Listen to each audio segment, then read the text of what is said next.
propicio, a diferencia de lo que ocurrió en La Plata en un teatro, lo que puede haber ocurrido en Hipólito Yrigoyen sobre el pavimento y una zona céntrica, para hacer un acto de esta envergadura de noche con una desconcentración que va a hacerse a las 9 de la noche después del episodio de la semana pasada en la provincia de Buenos Aires, en Lomas de Zamora. Claro, en cualquiera de los está casos, bien, es cierto lo que vos decís, pero la descripción para llegar a esta conclusión, que estoy de acuerdo, no es lo más apropiado para un presidente, para un cierre de campaña, el horario... Pero la descripción para llegar atenta a esta conclusión... contra los que gobiernan, correcto. Claro, es una demostración... Es la descripción. Claro, de es lo una mal que demostración están. flagrante de que durante 30 años el peronismo dejó sumido a estos lugares de la provincia de Buenos Aires... En esas condiciones. En esas condiciones. Está muy bien. Es que yo comparto, lo que entiendo es que es bastante descriptivo y yo... suscribo esto que vos marcabas del clima de época y de cierto desorden, ¿no? En el que empezamos a transitar, desorden. El desorden de los cierres de campaña, el desorden de las campañas electorales, el desorden de la toma de decisión, de la articulación, de la estrategia. Aunque creo sí que el gobierno eligió la estrategia de la victimización, de volver a ser el débil, de ir hacia un terreno hostil y de procurar ser el que le ponga el último clavo al cajón del kirchnerismo, como el presidente dice, con la victimización al extremo de un presidente ante el hijo de Nicolás Sarkozy, condenado por corrupción, en un podcast diciéndole, vienen por mí, me quieren matar. Esa definición que a todas luces tremenda, creo que impactante, es muy ¿no? impactante, también grandilocuente. Si así fuese, debiera haber un correlato judicial, una denuncia formal, ¿no? Porque es muy grave, es un intento de magnicidio. Sí, porque además si vos pensás que eso es lo que ocurre, no vas a ir como fuiste a Lomas de Zamora la semana pasada, ¿no? Bueno, sí, no te vas a exponer, salvo que el presidente esté en esta épica de vos estoy dando la vida por este país, ¿no? Que también puede ser el mensaje que sea parte de una estrategia. Claro, el mensaje que quiera transmitir. Ahora, Kicillof va a cerrar también hoy, más temprano, en Tigre. Bueno, yo no interpreté, o sea, esto que quiso decir en el tuit de hace un ratito, diciendo no vengan o no vayan al acto de Milei, yo creo que es para que no vayan los provocadores. Claro, correcto. Claro, que no le den el plafón o la razón al gobierno, si es que es una estrategia, que no lo sé, de victimización, no le den la herramienta, el argumento al presidente para decir tuve que huir, como pasó el otro día en Lomas, ¿no? Que efectivamente tuvieron que extraerlo porque las piedras eran un escándalo que le volaban al lado de la cabeza. Pero es muy raro todo, ¿no? Que tengamos que describir con lujo de detalle. Yo veía el lodazal, ¿no? Yo veía, ahí vemos los carteles y el ahí dron lo están también sacando, de la Nación. están retirando algunos carteles de Fuerza Patria porque justamente los que van son los libertarios, ¿no? ¿Vos viste el lodazal en donde va? Porque a ver, la seguridad, ¿qué dicen? Creo que es una calle que se llama Magallanes, que todos apuntan a que es la única vía de acceso y de egreso, es decir, correcto. la vía de escape. Entonces, Correcto. en cualquier, vamos a hablar después con los expertos, cualquier experto en seguridad te diría, si vos no tenés un acceso alternativo, una vía de escape alternativa, es un lugar que no puede garantizar la seguridad. ¿Por dónde harías la evacuación de la comitiva presidencial, digamos? Exacto. Por ejemplo, como ocurrió en Lomas. Sí. No tenés. Pero también la imagen que a mí me impactó es el lodazal.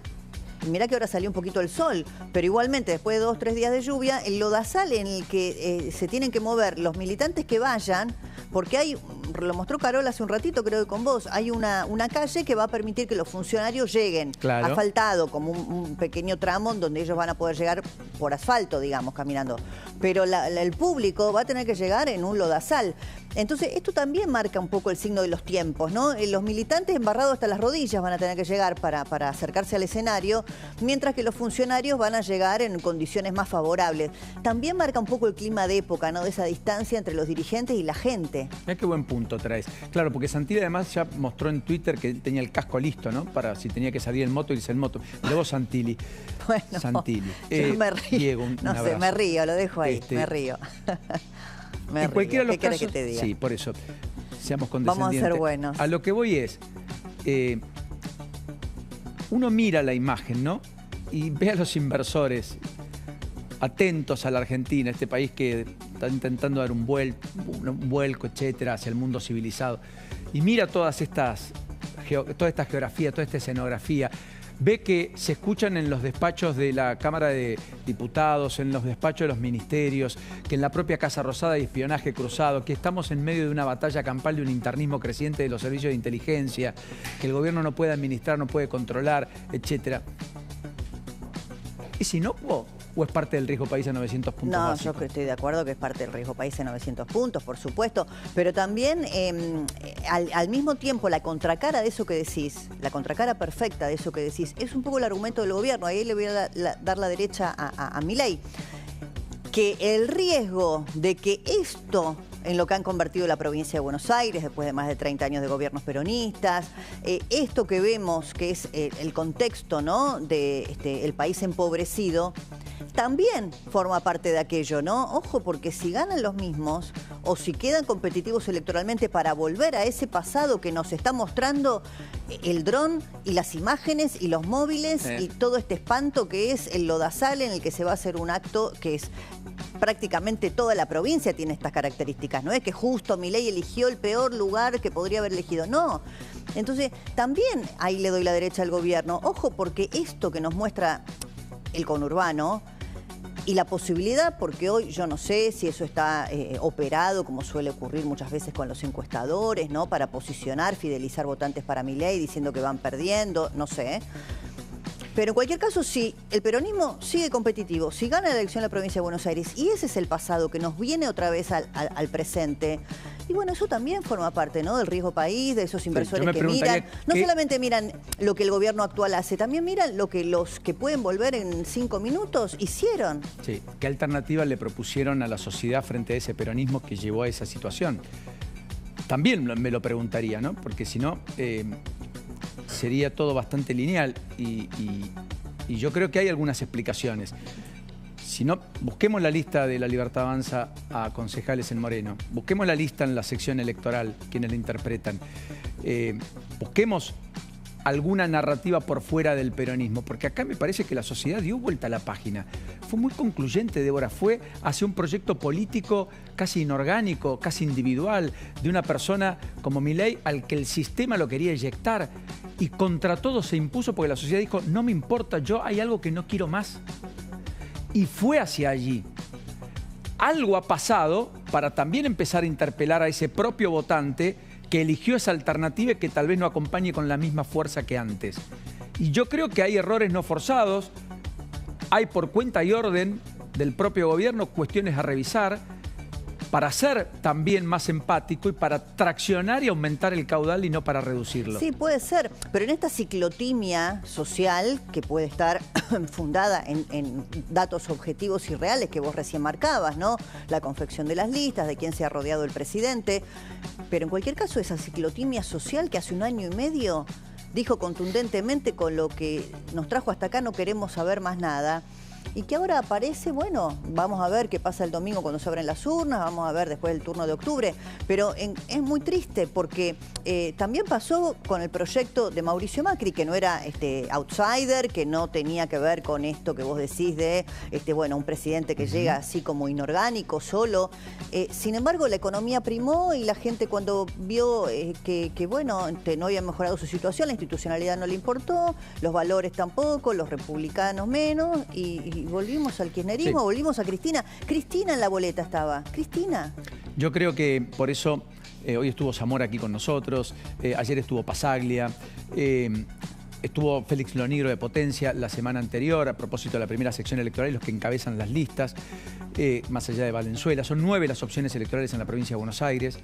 Está el Frente de Provincias Unidas con gobernadores que están traccionando para salir de la polarización. Están las fuerzas provinciales. Hoy Pichetto se une en la provincia de Neuquén a la Neuquinidad, por ejemplo, con Rolando Figueroa. Está firmando un convenio, un acuerdo electoral. No importa los nombres. Lo que quiero decir es, yo creo que el blanco-negro es funcional a determinados sectores y son la contracara de una misma moneda. Sí, yo coincido, pero no veo esas alternativas. Realmente no las veo, no las he visto durante décadas en la Argentina. Lo intentó Sergio Massa en su momento. Sirvió, claro, fue importante, sí, porque paró el proyecto Cristina Eterna. El propio Randazzo, los 4 puntos de Randazzo, 4 puntos.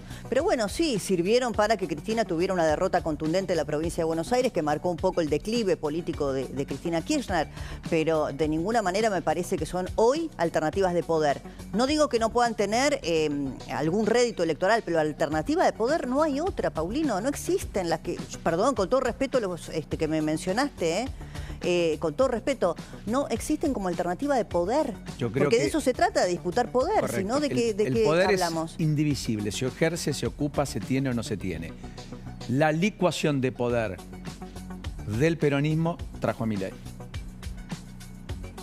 Lo que está ocurriendo con la administración del poder por parte de Milei puede gestar también el desembarco de otro. Podría ser, yo hoy no lo veo. No, hoy Yo tampoco no lo veo, está claro, porque la elección es, insisto, blanco-negro, pero ya empieza a haber en la política un escenario algo más atomizado del que existía. Pero siempre los hubo. Estuvo en su momento el proyecto Labaña con Urtubey, que se llamaba UNEN, creo, en su momento, ¿no? No, UNEN no. No. Sí, pero tenés razón. Bueno, qué sé yo, mirá. El peronismo federal. Hemos era, qué sé tenido yo, de todo, pero el es peronismo verdad. federal, Unidad Ciudadana, creo que UNEN en un momento fue con Massa, no sé, ya me perdí, pero hubo alternativas e intentos que realmente no prosperaron. De hecho, Macri, para poder romper el histórico bipartidismo en la Argentina, tuvo que ir a la convención de Gualeguaychú y aliarse con el radicalismo, con un sector del radicalismo que aceptó. Bueno, pero lo logró y fue el que empezó tercero y terminó siendo presidente y era el que no podía ser porque venía de un extremo y la centro derecha y además era un empresario que nunca podía ser presidente y finalmente lo logró. Y lo logró. Entonces, ¿ves? Ahí rompiste la polarización y peronismo y radicalismo ya no se interpelan porque el radicalismo perdió competitividad hace 20 años, más allá de que acompañó proyectos de poder, y el peronismo fue mutando, pasó del menemismo al kirchnerismo, con hasta expresiones de los mismos que levantaban la mano para privatizar YPF, para restatizar YPF, digamos, ¿no es cierto? Como Oscar Parrilli. Lo que quiero marcar es, para que quede claro, Débora, porque vos me entendés en esto, Sí. es que empieza a haber un ruido que no existía hasta hace 6 meses respecto a la centralidad y la omnipresencia de Milei como factor de transformación inequívoco para la Argentina. Bueno, entonces ahí me surge una pregunta que me parece pertinente. ¿Se apuró el PRO? ¿Se apuró el PRO en acordar con la Libertad Avanza? Porque esa Solo el tiempo lo dirá, pero hay algunos que no El tiempo lo acordaron. dirá porque cuando es tan dinámico todo, tan dinámico, que la elección de mayo de la Ciudad de Buenos Aires, que tanto dolores de cabeza le trajo a Jorge Macri, parece que hubiera pasado una eternidad, porque en ese momento, ¿qué primó? Primero el contexto económico. Sí. El contexto económico, sin duda. La confianza en el gobierno en materia económica. Y bueno, y así todo, el PRO replegado en su propia fuerza política, en su distrito propio, dijeron vamos solos. Terminaron perdiendo, salieron terceros. En la provincia de Buenos Aires decían, bueno, hay un reclamo de la ciudadanía y a la luz de lo que puede pasar el domingo, es cierto, si no van juntos, si así todo, todavía no está garantizado el triunfo de la oposición al peronismo en la provincia yendo juntos, está bien, no había mucha alternativa que la unidad.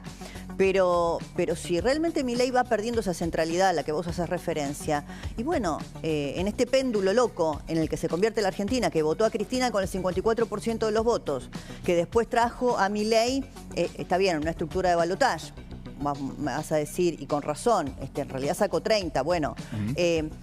Hoy, si quisiera ese péndulo que fue de una punta a la otra, pararse en el centro, en el medio, en un lugar más equilibrado, y hoy esa alternativa que pudo haber sido el PRO, hoy no está. Igualmente es una confluencia electoral solo para la provincia, no sé, Mira, veremos. te lo voy a poner en estos términos que me parece que son más lineales.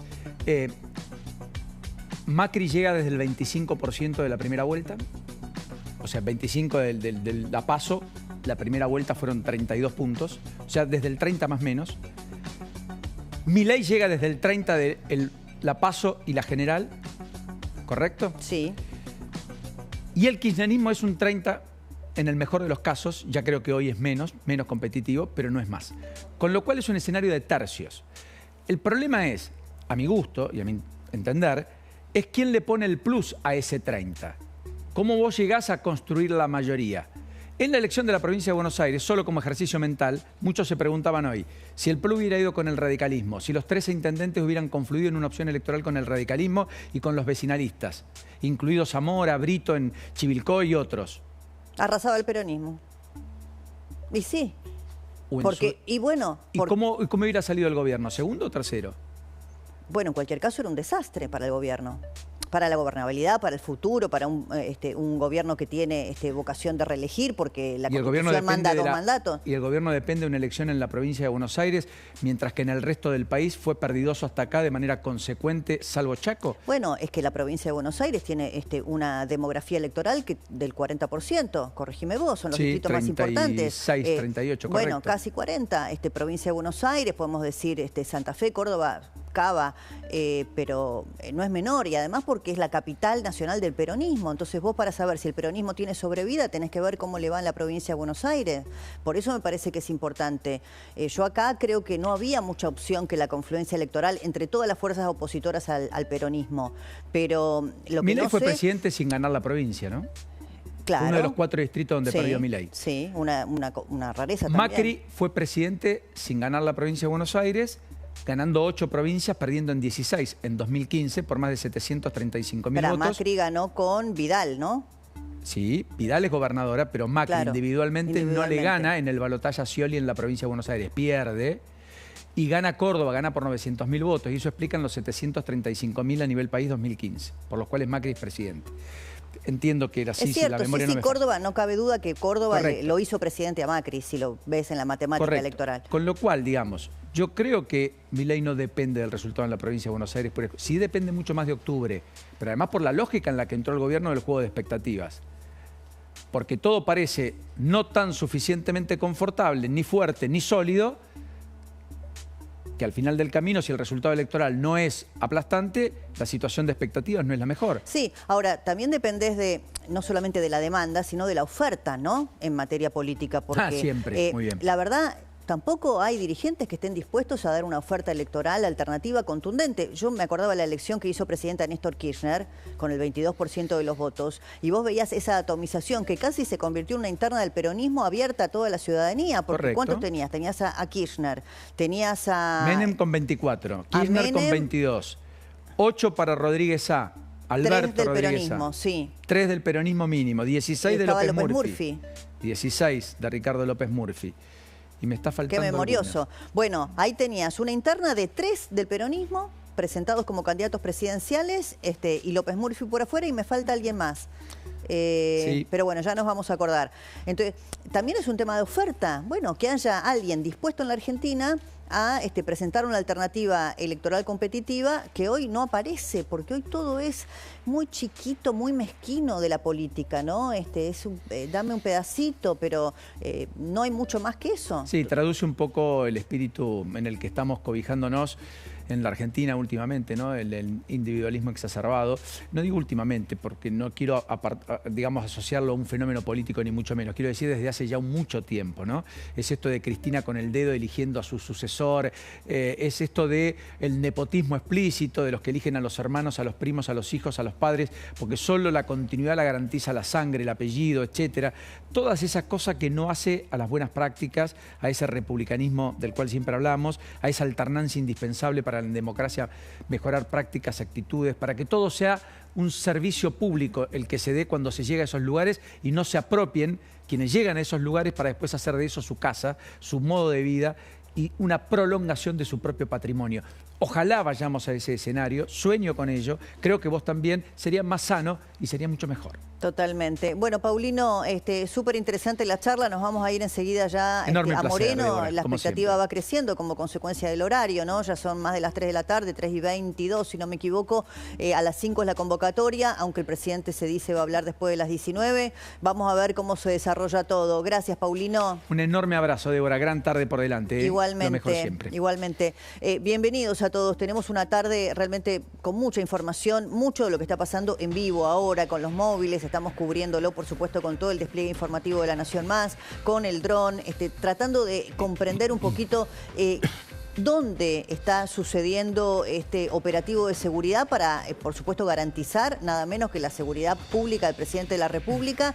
En un momento estamos con todos los detalles del operativo, de lo que está pasando con las autoridades de seguridad de la provincia de Buenos Aires, Casa Militar, las fuerzas federales.